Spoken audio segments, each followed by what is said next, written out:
नमस्कार विद्यार्थी मित्रांनो, माझ्या लर्न विथ शिवा या यूट्यूब चॅनलवरती तुमचं सहर्ष स्वागत आहे.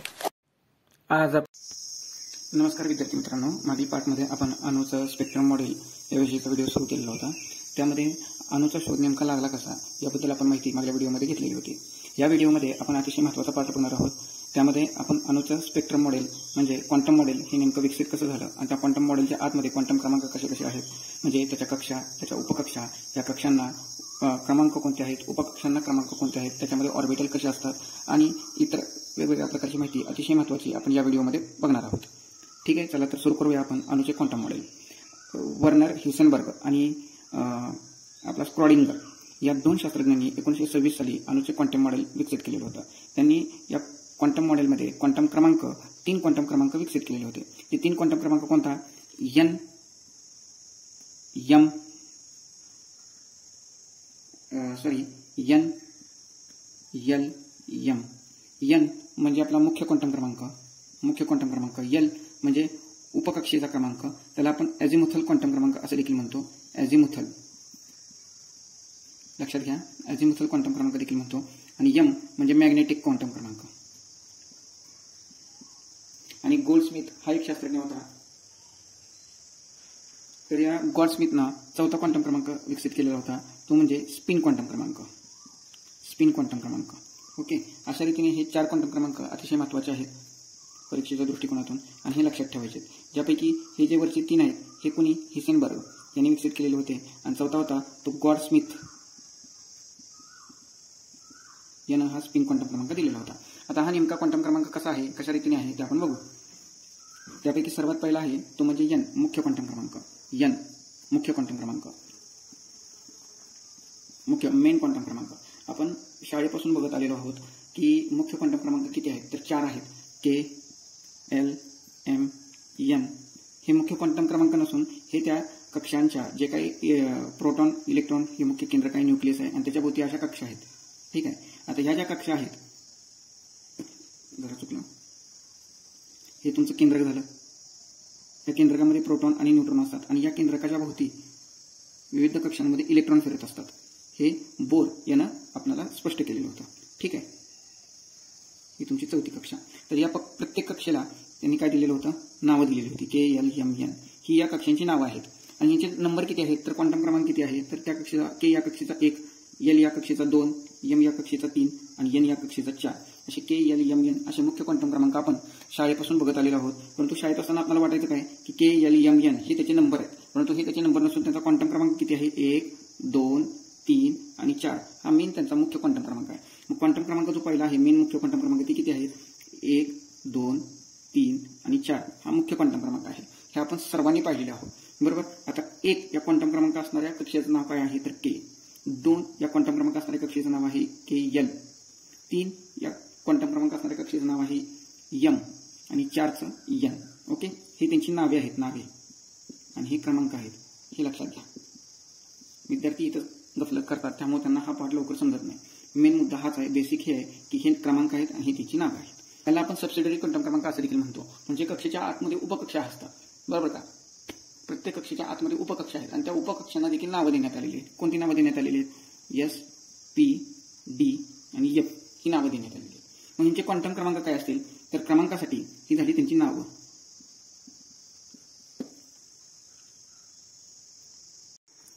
ओके, ही त्यांची झाली नावं. आता ह्यांना सुद्धा क्रमांक असतील, जसं आपण मेन क्वांटम क्रमांक देखील बघितलेले होते. किती क्रमांक होते मेन क्वांटम क्रमांक? 1, 2, 3, 4 हे मेन क्वांटम क्रमांक होते आणि त्यांची नावं काय होती? के, एल, एम, एन. ह्या झाल्या मुख्य कक्षा. ह्या मुख्य कक्षांच्या आतमध्ये काही उपकक्षा आहेत. मग त्या उपकक्षा कोणत्या कोणत्या आहेत? S, P, D, F. आता असं नाही की के ही जी काही मुख्य कक्षा आहे या के उपकक्षेच्या आतमध्ये या के या मुख्य कक्षेच्या आतमध्ये एस ही उपकक्षा असेल, एल या कक्षेच्या आतमध्ये पी उपकक्षा असेल, एम या कक्षेच्या आतमध्ये डी ही उपकक्षा असेल, एन या कक्षेच्या आतमध्ये एफ ही उपकक्षा असेल. म्हणजे प्रत्येकाच्या ठिकाणी एक उपकक्षा असेल असं नाही. म्हणजे जी मेन कक्षा आहे त्या मेन कक्षेच्या आतमध्ये काही उपकक्षा आहेत. मग त्या किती आहेत हे त्यांच्या त्या क्वांटम क्रमांकावरून ठरतात. या मेन कक्षेच्या आतमध्ये किती उपकक्षा असतील हे त्यांच्या या क्वांटम क्रमांकावरून ठरतात. म्हणजे के ही तुमची कक्षा आहे, या के कक्षेच्या आतमध्ये किती उपकक्षा असतील तर त्याचा क्वांटम क्रमांक जितका आहे तितक्या त्याच्या आतमध्ये उपकक्षा असतील.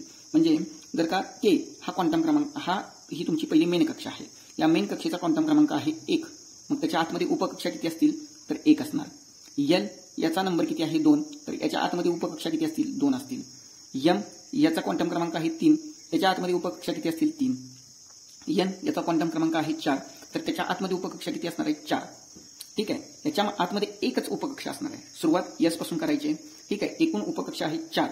ठीक आहे. एकूण उपकक्षा आहे 4. ठीक आहे. मग आता सुरुवात एस पासून करायची आहे. मग यामध्ये एक उपकक्षा आहे, मग ती कोणती असेल? पी असेल, डी असेल, एफ असेल का एस असेल? कोणती असेल? आपण ठरवून चालतोय की याच्यामध्ये एस असेल. याच्यामध्ये 2 असणार आहेत म्हणजे वरून 2 एस आणि पी असणार आहे. याच्यामध्ये 3 म्हणजे वरून 3 एस पी डी असणार आहे. आणि याच्यामध्ये 4 म्हणजे वरून 4 एस पी डी आणि एफ या 4 असणार आहेत. ठीक आहे. या उपकक्षा 4 इथं असणार आहेत, 3 इथं असणार आहेत, 2 इथं असणार आहेत आणि 1 इथं असणार आहे. ठीक आहे. कोणत्या उपकक्षा कोणत्या ठिकाणी असतील हे आपल्या सर्वांना माहिती. हे आपण बघितलेले आहे, आपण शाळेपासून हे बघत आलेलो आहोत. परंतु यांचा क्वांटम क्रमांक किती असणार आहे? जसं यांना आपण नंबर दिलेले होते हे 1 2 3 4, तसं यांना नंबर आपण काय देणार आहोत? ह्यांना नंबर आपण काय देणार आहोत? इथंच मेन गफलत आहे. ह्यांना क्वांटम क्रमांक का देतोय आपण? नावं दिली एस पी डी एफ, मग क्वांटम क्रमांक द्यायची का गरज झाली? कारण न्यूक्लियस आहे, न्यूक्लियसच्या भोवती इलेक्ट्रॉन फिरत आहे. कोणत्या कक्षेची ऊर्जा किती आहे हे ठरवायचं कसं?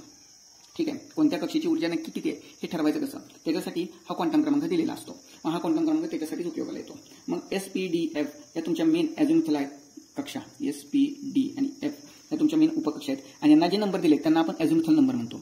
यांना नंबर, हे अॅझिमुथल नंबर कशापासून कशापर्यंत एक्झिस्ट करतात? तर या ज्या नंबर एक्झिस्ट करतात, यांचे जे नंबर एक्झिस्ट करतात हे 0 to n-1 असे एक्झिस्ट करतात. -1 म्हणजे काय?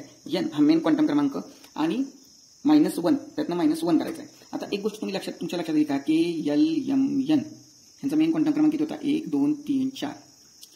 पी ही उपकक्षा कुठे एक्झिस्ट करते? एल या कक्षेमध्ये. डी ही उपकक्षा कुठे एक्झिस्ट करते? एम या कक्षेमध्ये. एफ ही उपकक्षा कुठे एक्झिस्ट करते?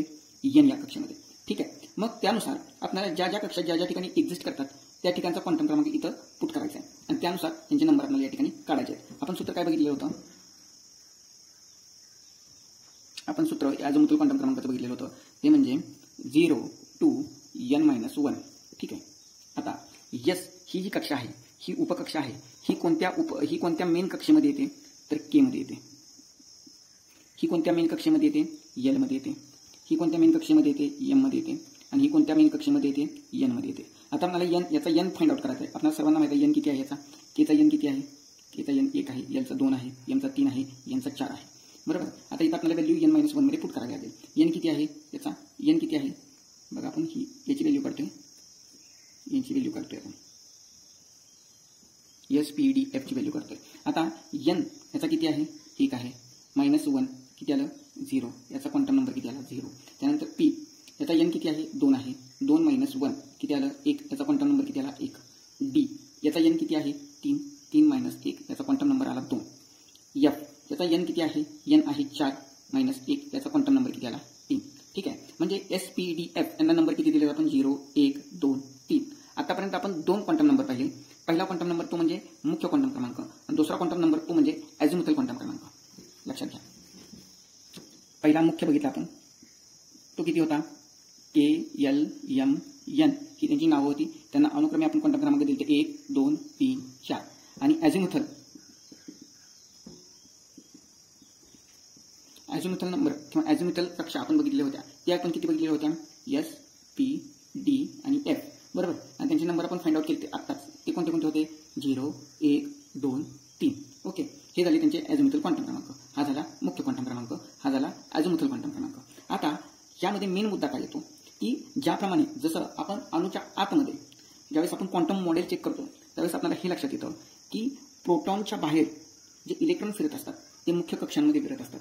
त्या मुख्य कक्षेच्या आतमध्ये काही उपकक्षा असतात. त्या मुख्य कक्षेला काहीतरी क्वांटम नंबर दिलेले आहेत. त्या आतमध्ये ज्या उपकक्षा आहेत त्यांना पण काहीतरी क्वांटम नंबर दिलेले आहेत.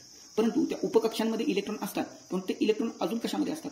जसं मी राहतोय भारत देशामध्ये, भारतामध्ये राहतोय महाराष्ट्रामध्ये, महाराष्ट्रामध्ये राहतोय मी सातारा जिल्ह्यामध्ये, सातारा जिल्ह्यामध्ये राहतोय मी पाडळीमध्ये. ठीक आहे. म्हणजे मी नेमका राहतोय कुठं तिथपर्यंत पोहोचलो. अशा रीतीने आपण आता देश पाहिला, राज्य पाहिलं, आता जिल्हा आणि त्याचं गाव बघणार आहोत. मग जिल्ह्यापर्यंत पोहोचण्यासाठी आपल्याला आता त्याचा जिल्हा फाइंड आउट करायचा आहे. म्हणजेच इलेक्ट्रॉन हे नेमके लाईफ कुठं करतात, म्हणजे असतात कुठं, राहतात कुठं? तर ऑर्बिटलमध्ये राहतात. ऑर्बिटलमध्ये राहतात. मग हे ऑर्बिटल असतात कुठं? तर अॅझिमुथलमध्ये. म्हणजे कुठं उपकक्षांमध्ये. मग प्रत्येक उपकक्षेमध्ये काहीतरी ऑर्बिटलची संख्या दिलेली आहे. म्हणजे एस या उपकक्षेमध्ये काहीतरी ऑर्बिटल असतील, म्हणजे 1 असू शकतो, 2 असू शकतो, 3 असू शकतात. पी मध्ये सुद्धा काहीतरी असू शकतात. म्हणजे प्रत्येक ठिकाणी प्रत्येक उपकक्षेला काहीतरी ऑर्बिटलची मर्यादा आहे. आणि प्रत्येक ऑर्बिटल म्हणजे प्रत्येक घरामध्ये फक्त 2च इलेक्ट्रॉन राहतात. फक्त किती इलेक्ट्रॉन राहतात? 2च इलेक्ट्रॉन राहतात. एका ऑर्बिटलमध्ये फक्त 2च इलेक्ट्रॉन मावू शकतात. ही एक गोष्ट लक्षात ठेवायची आहे. आता ही झाली तुमची उपकक्षा. आता या उपकक्षेच्या आतमध्ये तुम्हाला काय बघायचं आहे? मॅग्नेटिक क्वांटम क्रमांक. ठीक आहे, चुंबकीय क्वांटम क्रमांक, त्याला आपण M1 असं देखील म्हणतो. ठीक आहे. आता हा जो काय M1 आहे, हा M1 आपण काढतो कसा? बरोबर, म्हणजे तो ऑर्बिटलचा क्रमांक असतो. तो कसा काढतो? तो कसा लाईज करतो? तर तो -L2 + L -L2 + L असा तो त्या ठिकाणी ऑर्बिटलचा क्वांटम क्रमांक त्या ठिकाणी लाईज करत असतो. ठीक आहे. आता इथं आपण एक चार्ट काढू. हा झाला N, हा झाला L, हा झाला M. ठीक आहे. आता N काय आहे? N आहे 1, 2, 3 आणि 4. L किती काढला आपण? L कसा काढला आपण? N-1 आपण L काढला. ठीक आहे, N-1 L काढला. हा किती आला? 0, हा 1, हा 2, हा 3. आता M काढत असताना याची मांडणी कशी करायची आहे? ज्यावेळेस तुम्ही पूर्ण संख्या काढलेल्या होत्या, पूर्ण संख्येची एक रेष काढली होती, संख्या रेषा काढली होती. तुम्ही गणितामध्ये शिकला असेल संख्या रेषा. संख्या रेषा कशी असते? इथं 0 असतो, इकडून सगळे काय होत असतात? दिसते का संख्या रेषा तुम्हाला? सॉरी, व्हिडिओमध्ये तुम्हाला दिसत नाहीये संख्या रेषा. 2 मिनिटं. ही जी तुमची संख्या रेषा असते अशी. ठीक आहे. या संख्या रेषेच्या मध्यभागी असतो 0. 0च्या जसं तुम्ही उजवीकडे जाल तसं धनप्रभारित 1, 2, 3, 4 असे नंबर सोहन वाढत जातात. आणि इकडे जसं जाल तसं कमी होत जातात. 0, 1, 0, 2, 0, 3. त्याचप्रमाणे इथं संख्या रेषा लक्षात ठेवून आपल्याला मॅग्नेटिक क्रमांक द्यायचे आहेत. हा मॅग्नेटिक क्रमांक म्हणजे काय असतात? तर या उपकक्षेच्या आतमध्ये असणारे ऑर्बिटल असतात. आता हे किती असतात? -L2 + L. आता या 2च्या ठिकाणी 0 येणार आहे ना. मग आता या 0 यामध्ये नंबर किती असेल मॅग्नेटिक क्वांटम क्रमांक? या 0 मध्ये -L तर नसणार आहे, +L पण नसणार, कारण -0 + 0 कधीच नसतो. हा 0 न्यूट्रल असतो, तो 0च येणार. ठीक आहे. आता या बाबतीत लिहिताना कसं लिहायचं? आता जी दुसरी कक्षा असणार आहे आपली SPDF आपण काढली. ठीक आहे, SPDF आपण काढली. ही S, ही P, ही D आणि ही F. ठीक आहे. आणि इथं आपण K, L, M, N बघितलं. ठीक आहे. आता S ही जी काही उपकक्षा आहे ही लक्षात घ्या. S या उपकक्षेचा नंबर आहे 0. त्याच्या आतमध्ये ऑर्बिटलचा नंबर आहे 0. म्हणजे इथं ऑर्बिटलची संख्या किती आहे? 1. बरोबर. आता P ही उपकक्षा आहे. या P या उपकक्षेमध्ये आपल्याला ऑर्बिटल फाइंड आउट करायचे आहेत, जे त्यांनी जे लॉजिक दिलेलं आहे -L2 + L हे त्यांचं लॉजिक आहे. ठीक आहे. या लॉजिकचा वापर करून आपल्याला या ठिकाणी मॅग्नेटिक क्वांटम क्रमांक काढायचे आहेत. आता या लॉजिकचा वापर केला तर मॅग्नेटिक क्वांटम क्रमांक काय निघतील? तर 1 आहे. तर आपल्याला इथं L किती आहे? 1 आहे. -1 नंतर काय येतो? 0. उजवीकडे जात जायचं. 0 नंतर काय येणार आहे? +L म्हणजे +1. ठीक आहे. किती आले ऑर्बिट? इथं ऑर्बिटल किती आले? 1. इथं ऑर्बिटल आले 3. ठीक आहे. समजलं? हे त्या ऑर्बिटलचे क्वांटम नंबर आहे. आता डीच्या बाबतीत जर का तुम्ही विचार केला तर यामध्ये किती आहे? याचा क्वांटम नंबर 2 आहे ना. अजून क्वांटम नंबर आहे 2, कारण ही उपकक्षा आहे. या उपकक्षेचा नंबर आहे 2. याचे किती येणार? -2, -1, 0, +2, +1. एकूण किती झाले? 5 ऑर्बिटल झाले. आपल्याला मेन महत्वाचं हेच आहे बघा, हेच आहे लक्षात. त्यानंतर आलं F, S, P, D नंतर F. F मध्ये किती असणार आहे? -3, -2, -1, 0, +1, +2 आणि +3. ओके. म्हणजे एकूण किती झाले? 7. बघा 1, 2, 3, 4, 5, 6, 7 झाले का? 7. म्हणजे याच्यामध्ये किती ऑर्बिटल असणार आहेत? एकूण 7 ऑर्बिटल असणार आहेत. अशा रीतीने आपण पाहिलं की S या उपकक्षेमध्ये 1 ऑर्बिटल आहे. P या उपकक्षेमध्ये एकूण 3 ऑर्बिटल आहेत. D या उपकक्षेमध्ये एकूण 5 ऑर्बिटल आहेत. आणि F या उपकक्षेमध्ये एकूण 7 ऑर्बिटल आहेत. ठीक आहे. आता या ऑर्बिटलचा जर का आपण विचार केला तर आपल्याला नियम काय सांगतो की एका ऑर्बिटलमध्ये फक्त 2च इलेक्ट्रॉन राहतात. एका ऑर्बिटलमध्ये फक्त 2च इलेक्ट्रॉन बसू शकतात. मग हे 2 इलेक्ट्रॉन बसू शकतात याचा अर्थ S या उपकक्षेमध्ये 1 ऑर्बिटल आहे, म्हणजे S या उपकक्षेमध्ये फक्त 2 इलेक्ट्रॉन असतील. P ही जी काही उपकक्षा आहे याच्यामध्ये एकूण 3 ऑर्बिटल आहेत, म्हणजे P या उपकक्षेमध्ये एकूण किती इलेक्ट्रॉन असतील? 3 दुनी 6 इलेक्ट्रॉन असतील, कारण 2 इलेक्ट्रॉन फक्त एका ऑर्बिटलमध्ये बसू शकतात. अशा रीतीने 3 ऑर्बिटल आहेत, म्हणजे याच्यामध्ये एकूण इलेक्ट्रॉन बसतील किती? 6. ठीक आहे. त्यानंतर D या उपकक्षेमध्ये एकूण 5 ऑर्बिटल आहेत, म्हणजे याच्यामध्ये एकूण इलेक्ट्रॉन किती बसतील? 10 इलेक्ट्रॉन बसतील. ठीक. आता F या उपकक्षेमध्ये एकूण 7 ऑर्बिटल आहेत, याचाच अर्थ याच्यामध्ये इलेक्ट्रॉन किती बसतील? 14 इलेक्ट्रॉन बसतील. इथपर्यंत मुद्दा क्लिअर झाला. S या उपकक्षेमध्ये 2 इलेक्ट्रॉन, P या उपकक्षेमध्ये 6 इलेक्ट्रॉन, D या उपकक्षेमध्ये 10 इलेक्ट्रॉन, F या उपकक्षेमध्ये 14 इलेक्ट्रॉन. हे पाठ करायची गरज नाही, ही लॉजिक आहे आणि या लॉजिकनुसारच तुम्ही आपलं नॉलेज डेव्हलप करायचं आहे. ज्यावेळेस तुम्हाला हे लॉजिक समजेल त्यावेळेस तुम्हाला क्वांटम कोणत्याही प्रकारची शंका उरणार नाही. याचा पुढे वापर तुम्हाला कशामध्ये होऊ शकतो? याचा पुढे वापर तुम्हाला हायब्रिडायझेशन म्हणून टॉपिक आहे, या हायब्रिडायझेशनमध्ये देखील होऊ शकतो, आयनिक बॉन्डमध्ये देखील होऊ शकतो. वेगवेगळ्या प्रकारचे रासायनिक सूत्र वापरून तुम्हाला रासायनिक अभिक्रिया करायची असते, त्यावेळी देखील याचा उपयोग होतो. फक्त अणूच्या आतमध्ये नेमकं आहे कसं मॉडेल हे आपण या ठिकाणी बघत आहोत. ठीक आहे, आणि हे अतिशय इम्पॉर्टंट आहे. के, एल, एम आणि एन हे काय झाले? हे तुमचे मुख्य कक्षा झाल्या. के या मुख्य कक्षेमध्ये एकूण किती उपकक्षा असतात? तर एस ही एकच उपकक्षा असते. एल या कक्षेमध्ये एकूण किती उपकक्षा असतात? तर 2 उपकक्षा असतात. कोणत्या कोणत्या? एस आणि पी. एम या कक्षेमध्ये किती उपकक्षा असतात? 3 असतात. S, P, D. आणि याच्यामध्ये किती असतात? तर 4 असतात. S, P, D, F. आता या प्रत्येकामध्ये किती इलेक्ट्रॉन असतात हे आपल्याला काढायचं आहे. ते आपण कसं काढलं? तर एस मध्ये एकूण 1 ऑर्बिटल असतो, त्यामुळे आपल्याला या ठिकाणी इलेक्ट्रॉन किती भेटणार? इलेक्ट्रॉनची संख्या किती असणार? याच्यामध्ये 2. याच्यामध्ये किती ऑर्बिटल असतात? 1. याच्यामध्ये किती ऑर्बिटल असतात? पी या कक्षेमध्ये एकूण ऑर्बिटल किती असतात? आपण बघितलं 3. म्हणजे टोटल ऑर्बिटल किती झाले? 4. म्हणजे याच्यामध्ये इलेक्ट्रॉन किती असणार आहेत? 8. ठीक आहे. एस मध्ये 1, पी मध्ये 3, डी मध्ये आपण पाहिलं किती असतात? एकूण ऑर्बिटल 5. ही ऑर्बिटल झाले, ऑर्बिटल. आणि हे झाले तुमचे इलेक्ट्रॉन. किंवा आपण असं सुद्धा काढूया. हे झाले तुमचे इलेक्ट्रॉन. ठीक आहे. म्हणजे हे टोटल किती ऑर्बिटल झाले? 5 आणि 3 8 आणि 1 9. म्हणजे याच्यामध्ये एकूण किती इलेक्ट्रॉन बसतील? 18. याच्यामध्ये साहजिकच 32 बसले पाहिजेत. बरोबर, हे आपला पाठ आहे, इथला आकडा 32 आधीच लिहून टाकतो.